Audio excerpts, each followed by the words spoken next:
ఆదికాండము 23. 1. శారా జీవించిన కాలము, అనగా శారా బ్రతికిన ఏండ్లు 127. 2. శారా కనాను దేశమందలి హెబ్రోనను కిర్యతర్బాలో మృతిబొందెను. అప్పుడు అబ్రాహాము శారా నిమిత్తము అంగలార్చుటకును ఆమెను గూర్చి ఏడ్చుటకును వచ్చెను. 3. తరువాత అబ్రాహాము మృతిబొందిన తన భార్య ఎదుట నుండి లేచి హేతుకుమారులను చూచి, 4. మీ మధ్య నేను పరదేశినిగాను పరవాసినిగాను ఉన్నాను.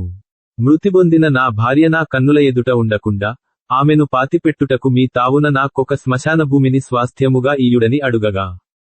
5. హేతుకుమారులు, అయ్యా మా మాట వినుము. నీవు మా మధ్యను మహారాజవై యున్నావు. 6. మా శ్మశాన భూములలో అతి శ్రేష్టమైన దానియందు మృతిబొందిన నీ భార్యను పాతిపెట్టుము. నీవు మృతిబొందిన నీ భార్యను పాతిపెట్టునట్లు మాలో తన శ్మశాన భూమి ఇయ్యనొల్లనివాడు ఎవడునూ లేడని అబ్రాహాము కుత్తరమిచ్చిరి. 7. అప్పుడు అబ్రాహాము లేచి ఆ దేశపు ప్రజలైన హేతు కుమారులకు సాగిలపడి, 8. మృతిబొందిన నా భార్యను నా ఎదుట ఉండకుండా నేను పాతిపెట్టుట మీకిష్టమైతే నా మాట వినుడి. 9. సోహరు కుమారుడైన ఎఫ్రోను తన పొలము చివరను తనకు కలిగియున్న మక్పేలా గుహను నాకిచ్చునట్లు నా పక్షముగా అతనితో మనవి చేయుడి.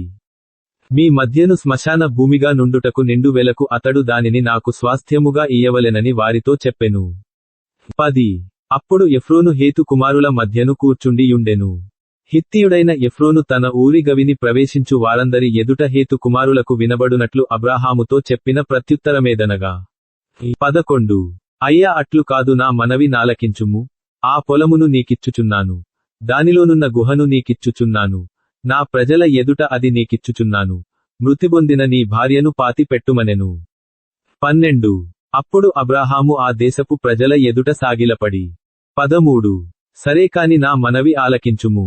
ఆ పొలమునకు వెల ఇచ్చెదను.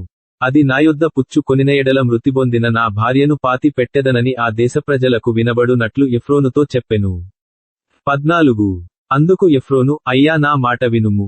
ఆ భూమి 400 తులముల వెండి చేయును. 15.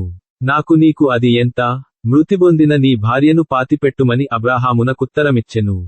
16. అబ్రాహాము ఎఫ్రోను మాట వినెను. కాబట్టి హేతు కుమారులకు వినబడునట్లు ఎఫ్రోను చెప్పిన వెల అనగా వర్తకులలో చెల్లు 400 తులముల వెండి అబ్రాహాము తూచి అతనికిచ్చెను. 17. అలాగున మమ్రే ఎదుటనున్న మక్పేలా ఎందలి ఎఫ్రోను పొలము, అనగా ఆ పొలమును దానియందలి గుహయు దాని పొలిమేర అంతటిలోనున్న ఆ పొలము చెట్లన్నీయు. 18. అతని ఊరి గవిని ప్రవేశించు వారందరిలో హేతు కుమారుల ఎదుట అబ్రాహామునకు స్వాస్థ్యముగా స్థిరపరచబడెను. 19.